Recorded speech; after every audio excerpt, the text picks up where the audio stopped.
তিস্তা নদীর পানি বণ্টন নিয়ে ভারতের সঙ্গে বাংলাদেশের দীর্ঘদিনের বিরোধ নতুন মোড় নিতে যাচ্ছে। বাংলাদেশ সরকার এবার তিস্তা প্রকল্প চুক্তি চীনের সঙ্গে নবায়ন করতে যাচ্ছে, যা দীর্ঘদিন ধরে ভারতের একক আধিপত্যকে চ্যালেঞ্জ করবে। তিস্তা মহাপ্রকল্পের 3টি মূল লক্ষ্য রয়েছে: বন্যা পরিস্থিতি নিয়ন্ত্রণ, নদী ভাঙন রোধ ও ভূমি পুনরুদ্ধার।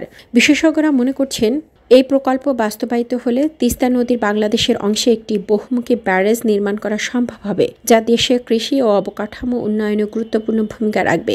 গত 25 বছর ধরে তিস্তা প্রকল্পের পরিকল্পনার সম্ভাব্যতা পরীক্ষা চালালেও বাস্তবায়নে কার্যকর কোনো পদক্ষেপ নেওয়া হয়নি। বাংলাদেশের অংশে তিস্তা নদী প্রবাহমান হলেও বর্ষা ও শুষ্ক মৌসুমে পানির বৈষম্য প্রকট, যা কৃষি ও জনজীবনে নেতিবাচক প্রভাব ফেলছে। তাই চীনের সঙ্গে চুক্তির মাধ্যমে নদী নিয়ন্ত্রণ ও পুনর্বাসনের উদ্যোগ নেওয়া হচ্ছে।